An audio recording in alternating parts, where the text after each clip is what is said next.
desisyon na yon, magagamit ngayon ni Senator Bato. Ngayon, Magiging yung desisyon na presidente yun, magiging favorable sa kanya, hindi na siya magtatago. Kasi sinabi ng Korte Suprema, mali. So yung paghanap nyo sa akin, mali. Sasabihin niya gano'n. O ngayon, magdidesisyon ka ba ng gano'n? Nagkataon kasi, sa panahon pa naman, na kinakailangan magkaroon ng tinatawag na vigilance. Vigilance lang ang pinag-uusapan dito eh. Ang Korte Suprema nabuhay sa maraming panahon eh. Opo. Kung hindi ako nagkakamali, ang Korte Suprema, 125 years old na dyan. So, sa mga panahon na yan, iba-ibang rehimen, iba-ibang period, iba-ibang stage ng ating kasaysayan. Yes po. Ibig sabihin, nakita mo na ang iba't ibang hugis at iba't ibang naging kasaysayan ng Korte Suprema. Ang aking gusto sabihin dito dyan, kung ano yung tama na batas, yun ay desisyonan. Ngayon, o nga po, no? O, bakit ko sinasabi ito, Jen? Sa Nobyembre, magre-retire na yung ating Chief Justice. Chief Justice Mundo. Oo. Okay.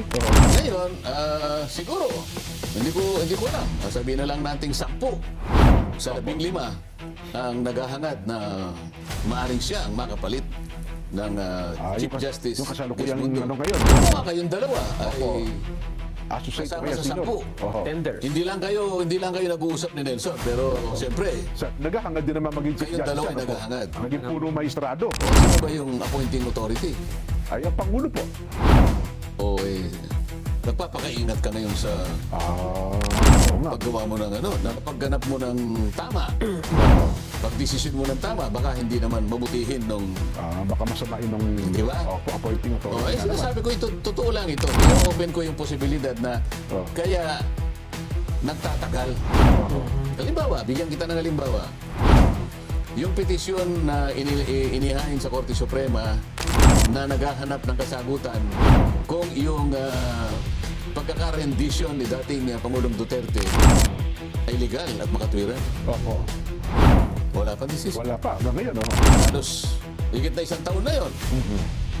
Kung halimbawa, Jen, meron ng desisyon. Kunwari lang, may desisyon na. Opo.